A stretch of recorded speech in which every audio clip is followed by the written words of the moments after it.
নমস্কার বন্ধুরা, রসনালয়ে আপনাদের সবাইকে স্বাগত। আমার আজকের রেসিপি হলো আলু ফুলকপির মালাইকারি। দারুণ টেস্টি একটা রেসিপি আর ভীষণ চটপট কিন্তু এটা তৈরি হয়ে যায়।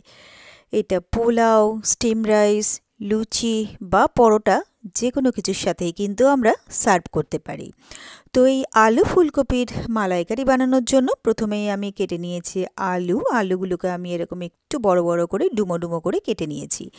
এরপরে আমি নিয়ে নিয়েছি ফুলকপিগুলোকেও আমি খুব বড় না আবার একেবারে ছোটও না, একটু মিডিয়াম সাইজ করে কাট করে নিয়েছি। এরপরে একটা বড় সাইজের পেঁয়াজ নিয়ে নিয়েছি, পেঁয়াজটাকে আমি বড় বড় করে কেটে নিয়েছি আর নিয়েছি 3টে থেকে 4টে কাঁচা লঙ্কা। এরপরে আমি কড়াই দিয়ে দিলাম তেলটা গরম হয়ে গেলে আমি কেটে রাখা ফুলকপিগুলো তেলের মধ্যে দিয়ে দিচ্ছি। এরপরে আমি ফুলকপিগুলোকে খুব ভালো করে ভেজে নেব। তবে ফুলকপির মধ্যে এখন কিন্তু আমি নুন বা হলুদ কোনো কিছুই ব্যবহার করব না, ফুলকপিগুলোকে ভালো করে ভেজে নিচ্ছি। তো ফুলকপিগুলো আমার ভালোভাবে ভাজা হয়ে গেছে। এরপরে আমি ফুলকপিগুলোকে তুলে আলাদা একটা প্লেটে রেখে দেবো। এরপরে আমি আরও 1 চামচ তেল এর মধ্যে দিয়ে দিলাম। এরপরে আমি তেলটা গরম হয়ে গেলে দিয়ে দিচ্ছি একটা তেজপাতা। এরপরে দিয়ে দিচ্ছি গোটা গরম মশলা অর্থাৎ 2টো এলাচ, একটা দারচিনি আর 3টে থেকে 4টে লবঙ্গ। এরপরে এই মশলাটাকে 8 থেকে 10 সেকেন্ডের জন্য আমি ভালো করে ফ্রাই করে নেব। তো এটা ভাজতে ভাজতে বেশ একটা সুন্দর গন্ধ বেরিয়ে গেছে। এরপরে আমি যে আলুগুলো কেটে রেখেছিলাম সেই কেটে রাখা আলুগুলো আমি এর মধ্যে সব দিয়ে দিলাম। এরপরে আলুটাকেও আমি ভালো করে ভেজে নেব।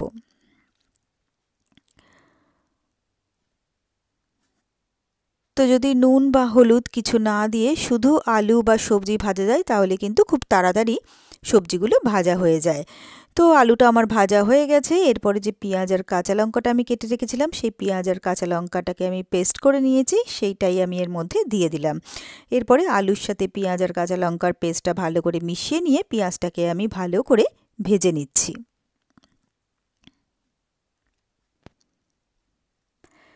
তো পেঁয়াজটা আমার ভালোভাবে ভাজা হয়ে গেছে। এরপরে আমি এর মধ্যে দিয়ে দিচ্ছি 1 চা চামচ আদা আর রসুন বাটা। এরপরে এই আদা রসুন বাটাটাকেও আমি একটু ভেজে নেব যাতে এই আদা রসুন বাটার কাঁচা গন্ধটা চলে যায়।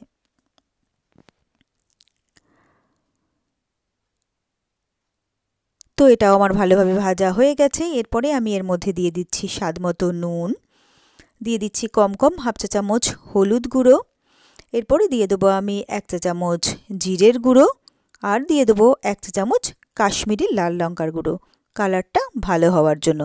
এরপরে 2 টেবিল চামচ আমি জল দিয়ে দিলাম। তারপরে মশলাটাকে আলুর সাথে খুব ভালোভাবে মিলিয়ে মিশিয়ে নিয়ে সব কিছু খুব ভালো করে আমি কষিয়ে নেব।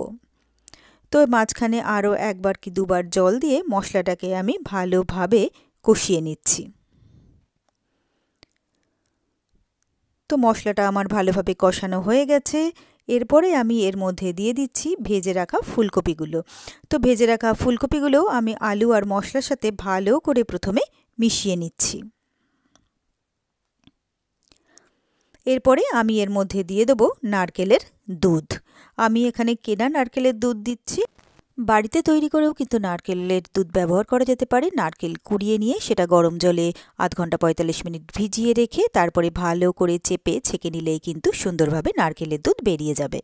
তো ভালো করে সবটাকে মিলিয়ে মিশিয়ে দিয়ে এরপরে আমি এর মধ্যে দিয়ে দিচ্ছি বাদামের গুঁড়ো। আমি এখানে 2 চামচ দিয়ে দিলাম আমন্ড বাদামের গুঁড়ো। এখানে কিন্তু আপনারা চাইলে কাজু বাদামও ব্যবহার করতে পারেন।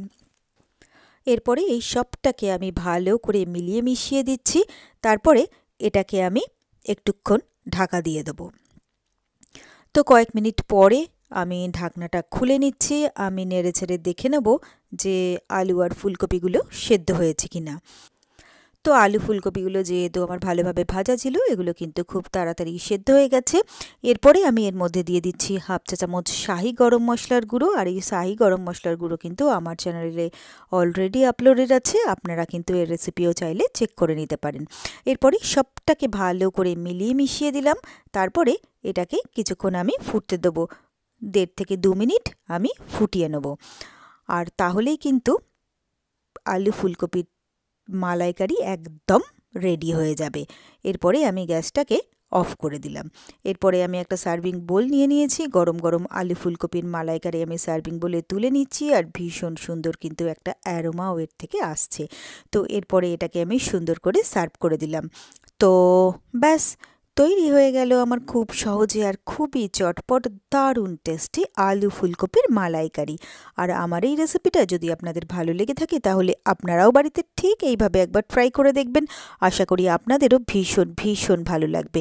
আর আমার রেসিপিগুলো যদি আপনাদের ভালো লেগে থাকে তাহলে প্লিজ আমার ভিডিওগুলোতে লাইক ও কমেন্টস করবেন। আর আমার চ্যানেলটা যদি নতুন চেক করতে থাকেন তাহলে প্লিজ আমার চ্যানেলটাকে সাবস্ক্রাইব করবেন আর পাশে থাকা বেল আইকনটা প্রেস করে দেবেন।